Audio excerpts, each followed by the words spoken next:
আমার একটি মেয়ের সাথে 4 বছরের সম্পর্ক রয়েছে। আমি তাকে অনেক ভালোবাসি, সেও আমাকে অনেক ভালোবাসে, কিন্তু আমাদের পরিবার মেনে নিতে চায় না।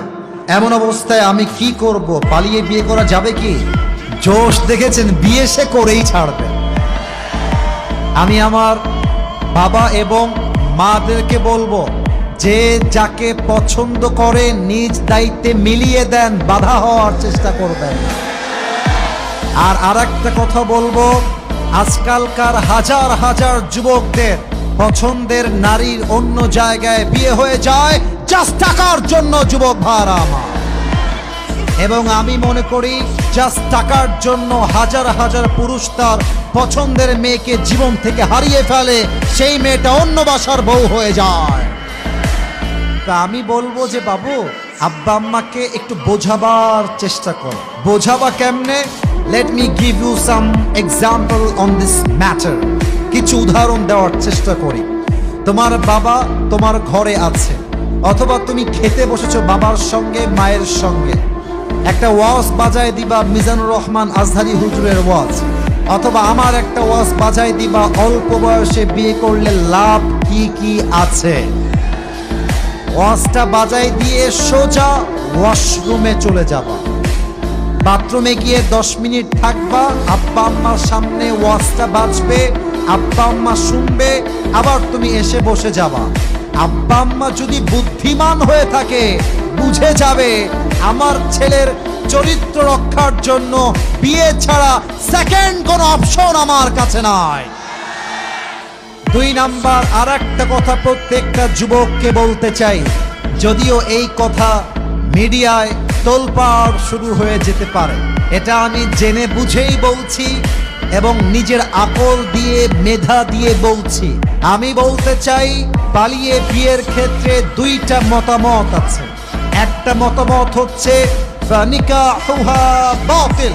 হাদিসের শব্দটা হচ্ছে এরকম যে তার বিয়েটা বাতিল হয়ে যাবে। তবে হানাফি মাযহাবের মত অনুযায়ী পালিয়ে বিয়ে করলে বিয়েটা জায়েজ হবে। 2টা মতামত এই ক্ষেত্রে আছে। আমি উভয় মতামতকে শ্রদ্ধার সাথে সম্মানের সাথে রেখে বলছি, যদি আব্বা আম্মা দেখে, কথা বোঝো, এ কথা না বুঝলে কিন্তু পরে গন্ডগোল লেগে যাবে, কথা বুঝতে হবে। যদি আব্বা আম্মা দেখে যে আমার ছেলেকে বিয়ে না দেওয়ার জন্য, আমার মেয়েকে বিয়ে না দেওয়ার জন্য আমার ছেলে জিনায় জড়াচ্ছে, আমার ছেলে অবৈধ হারাম সম্পর্কে জড়াচ্ছে, in spite of knowing all these things, এই সব কিছু জেনেও যদি আব্বা আম্মা বিয়ের উদ্যোগ না নেয়, এলাকার আলেমকে ধরে এনে পছন্দের মেয়েকে 3 কবুল করে বিয়ে করে ফেলবা। আমি কেন বললাম এই কথা?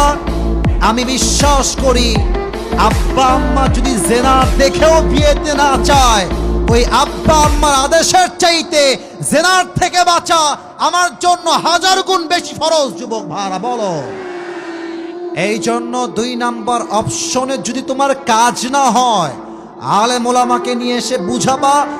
না বুঝলে মরদ মানুষ, নিজের টাকা কামাই করবা, বউকে নিয়ে থাকবা। আব্বা আম্মা মানবে না মানে অবশ্যই মানতে বাধ্য হবে। যুবক ভাইরা বলো। আর 3 নাম্বার কথা আমি আমার মাকে বলবো, আমি আমার মুরব্বীদেরকে বলবো, আমি পালিয়ে বিয়ের পক্ষে না।